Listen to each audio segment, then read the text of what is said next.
Avant de terminer, il y a une dernière ambiguïté que certains apportent ici. Sinon, il y a d'autres petites choses qu'ils apportent, mais vraiment nulles. Le musulman lambda, lambda peut même réfuter ça. Donc ça, j'ai laissé ça. Alors, il y a une ambiguïté ici. C'est quoi l'ambiguïté? Certains disent, si on dit qu'Allah a donné la ressemblance de Isa à quelqu'un d'autre, et que c'est ce dernier qui a été crucifié, tué, selon la majorité des savants, où est donc le corps de ce dernier? Dans les évangiles, on dit qu'ils ont trouvé le sépulcre vide. Donc cela prouve que c'est faux de dire que quelqu'un a été crucifié, tué à la place de Isa. Alors, ceci est une toute petite ambiguïté pour nous. C'est une ambiguïté à laquelle nous allons aisément répondre. Mais avant ça, cette ambiguïté, je ne l'ai pas vue seulement des chrétiens ou des mécréants, mais aussi de certaines personnes qui se réclament de l'islam. Et lorsque je dis des chrétiens ou des mécréants, ça ne veut pas dire que les chrétiens ne sont pas des mécréants, les chrétiens sont des mécréants. Mais je dis, là je vise les autres mécréants en fait. Donc je disais tantôt que j'ai vu cela aussi de certaines personnes qui se réclament de l'islam pour justifier que Isa a été mis sur le bois ou la croix, mais il n'est pas mort.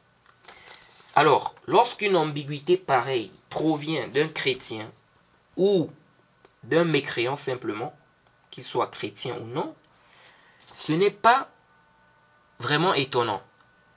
Mais lorsque ça provient de quelqu'un qui se réclame de l'islam, c'est vraiment étonnant, très étonnant. Comment peux-tu rejeter les textes clairs du Coran, le tafsir des salafs, à cause d'une telle ambiguïté? C'est vraiment lamentable. Alors, en réponse à cela, nous disons ceci. Premièrement, supposons qu'Allah n'a pas donné la ressemblance de Isa à quelqu'un d'autre qui a été tué, crucifié. Jaïd à sa place. On avait dit quoi? On avait dit que peu importe le scénario, peu importe ce qui s'est passé dans les détails, le plus important, c'est que Isa n'a été ni tué, ni crucifié. Il n'a pas du tout été mis sur le bois. C'est ça le plus important. Ou sur la croix. Celui qui croit parmi les musulmans que Isa a été tué ou crucifié, il est kafirun murtad. C'est un mécréant, il a apostasié. C'est un mécréant apostat. Comme on l'a clairement vu dans les propos d'Ibn Hazm. Deuxièmement, nous disons, ceci n'est pas un argument. Sinon, où se trouve la tombe de Moussa, Moïse, la tombe de David, et de plein de prophètes même, que les chrétiens considèrent comme étant des prophètes, ou ceux que les chrétiens considèrent comme des prophètes dans leur Bible? Où sont les tombes de ces prophètes-là?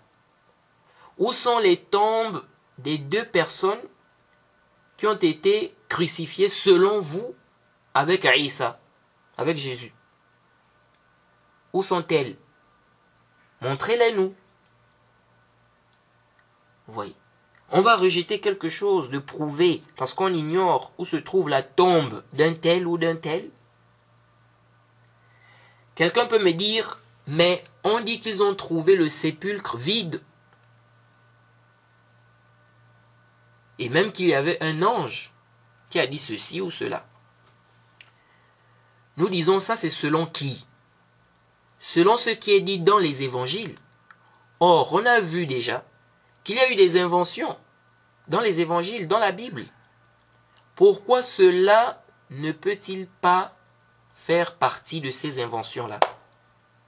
Ensuite,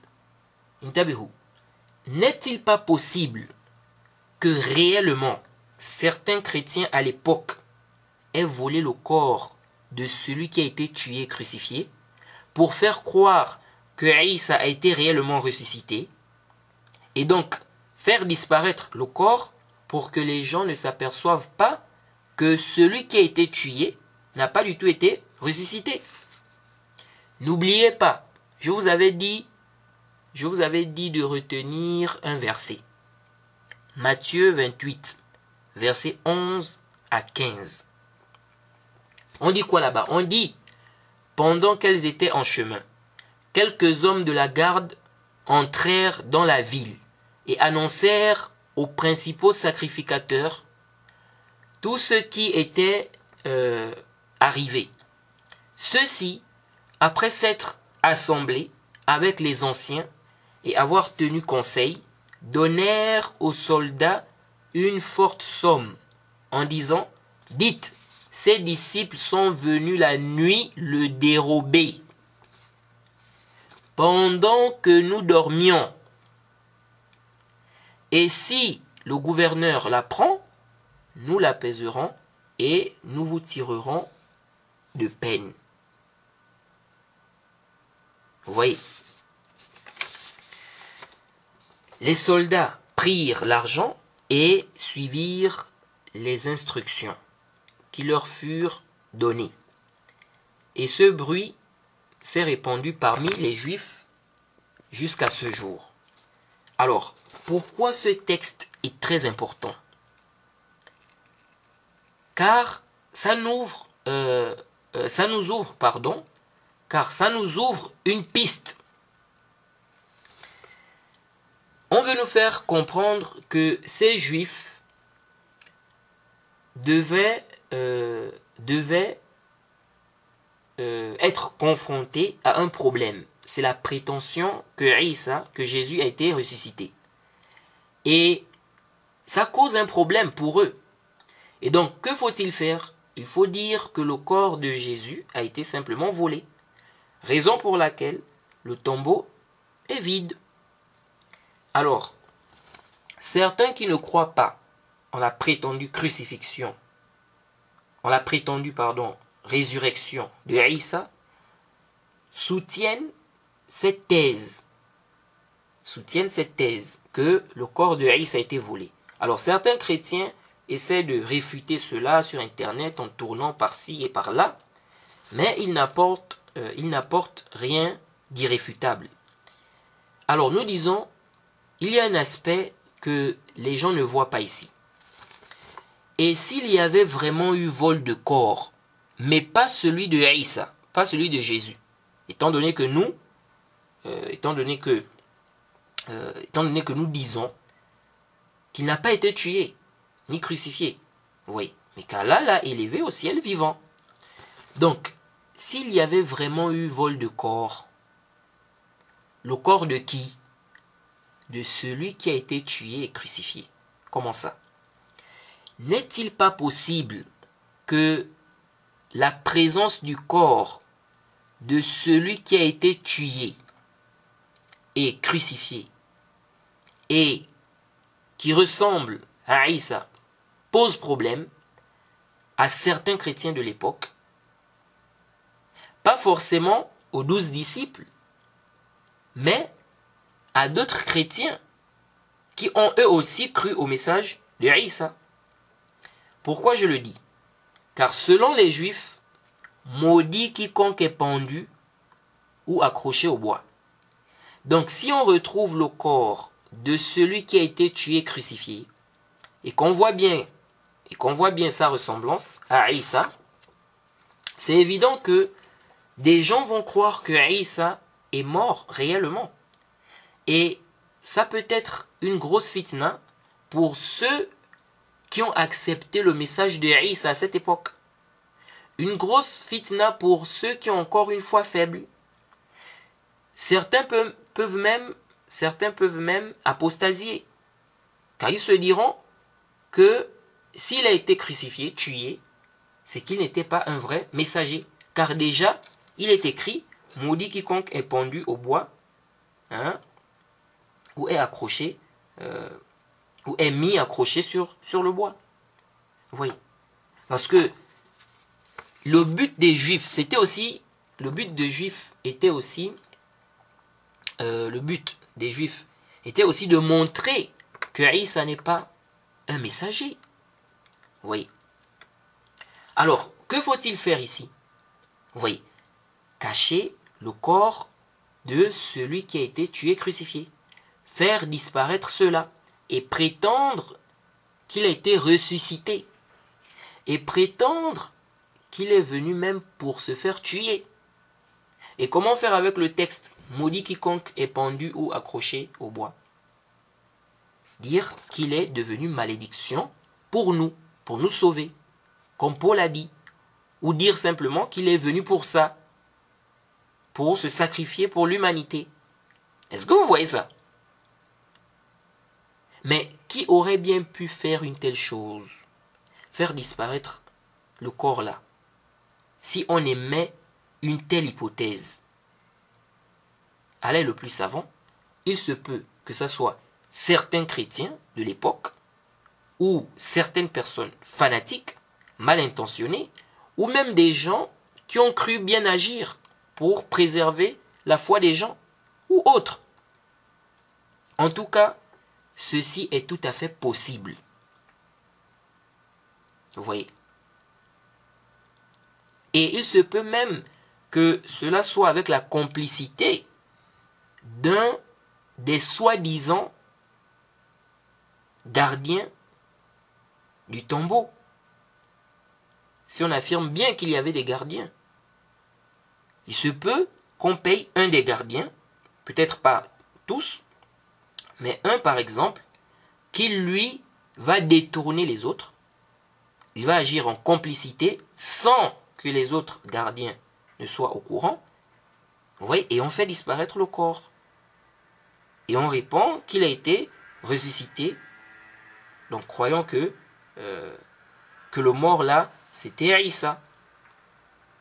Vous voyez, et on a déjà vu qu'il n'est pas du tout impossible, n'est-ce pas, de faire disparaître un corps. Vous voyez, ça a toujours existé depuis des années. Vous voyez. Donc ceci est tout à fait possible. C'est tout à fait possible. Vous voyez. Quant à l'histoire de l'ange, soi-disant qu'il a dit qu'il a été ressuscité, etc., ça c'est une invention pure et claire. Car déjà le Coran confirme que Isa n'a pas du tout été crucifié, il n'a pas été tué. Donc, de quelle résurrection de Isa parle-t-on ici? Vous voyez. Donc vous comprenez aisément qu'avec cette grande hypothèse, on ne peut pas affirmer avec certitude qu'il n'y a pas eu de vol de corps. Par contre, les vraies questions à se poser sont: qui aurait bien pu faire cela et dans quel but? Vous voyez. Et cette histoire de la prétendue crucifixion s'est produite il y a très longtemps. Vous les chrétiens, vous pensez que vous avez toutes les informations exactes de ce qui s'est réellement passé dans les détails? Pensez-vous que la Bible est vraiment fiable pour que vous croyiez en tout ce qui est dit là-bas sur ce sujet? Après tout ce qu'on a déjà vu, les problèmes d'authenticité, les écritures, si des histoires entières ont pu être inventées dans la Bible, mais qu'est-ce qui empêche des inventions au sujet de la prétendue crucifixion. Oui, vous voyez ça? En tout cas pour nous, les musulmans, une chose est sûre et claire. Aïssa, Jésus, n'a été ni tué, ni crucifié. C'est notre croyance et c'est clair. Le Coran est clair là-dessus. Il n'y a aucun doute là-dessus. Maintenant, le fait qu'on ignore tous les détails sur ce qui s'est passé ne remet en aucun cas en cause cette vérité inébranlable. Vous voyez. Donc venir avec ce genre de choses, où est le corps? Où est le corps? Donc pour rejeter ce qui est clair, bon, comme on n'a pas retrouvé le corps, donc c'est que réellement Aïssa a été, on l'a mis quand même sur la croix et tout ça. Non. Pourquoi vous effacez l'hypothèse du vol de corps ici là?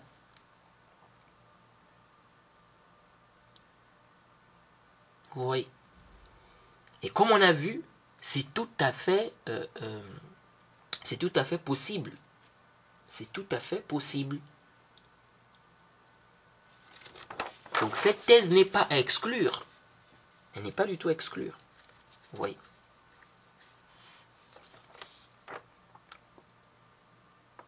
Et reste maintenant la soi-disant